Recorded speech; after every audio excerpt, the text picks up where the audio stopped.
Hello, day 42 of the Lockdown Wildlife Diaries, and today I'm going to be very brave and talk to you about domestic cats. As many conservationists are aware, mentioning that cats are a problem always ends in arguments. So I'll start my blog with the obvious fact that it's not the cat's fault it's having a devastating effect on our wildlife, it's just in the cat's nature. But it is our fault that we let them go out killing our wildlife. I took a look at the most recent figures of how many creatures are killed by domestic cats in an official study that was done by the Mammal Society. There are an estimated 9 million pet cats in this country. Domestic cats are lethal hunters, killing at least 275 million prey items a year in Britain. And that consisted of about 200 million mammals, 55 million birds and 10 million reptiles. So reptiles such as frogs, toads, newts, lizards, grass snakes and slow worms. It's a very hard thing to survey the impact pet cats have on our wildlife, because they don't know how many more the cats caught but didn't bring home, or how many escaped and subsequently died, and of course how many of the prey items would have died anyway.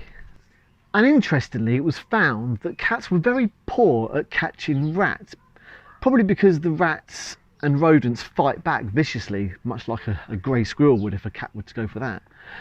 Cats can roam up to 1 kilometre each night and have a home range of 28 hectares.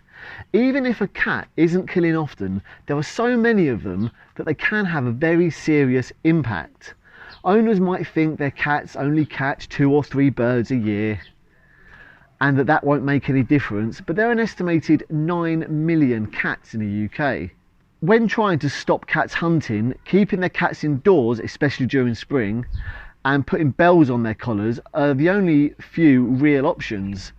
There is some evidence that cats learn to compensate for the bells, but they can still sometimes hunt successfully. But the recent studies suggest that bells are a serious hindrance and can reduce hunting effectiveness. Having 2 bells can make it a little harder for them. So that footage was filmed by a friend of mine and he's allowed me to use that footage.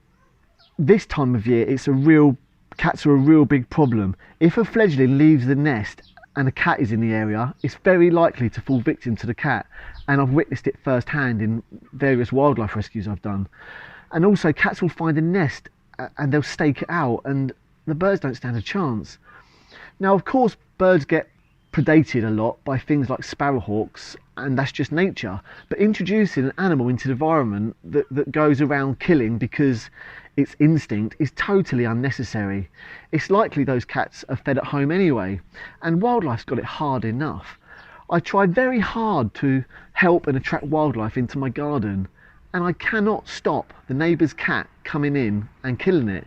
It's outrageous. I would never dream of allowing my dogs to go into someone else's garden, and I would never let them off the lead at a nature reserve. If you're a cat owner, please look into it yourself and just have a think about it. Decide for yourself. And that's it. Thanks for watching.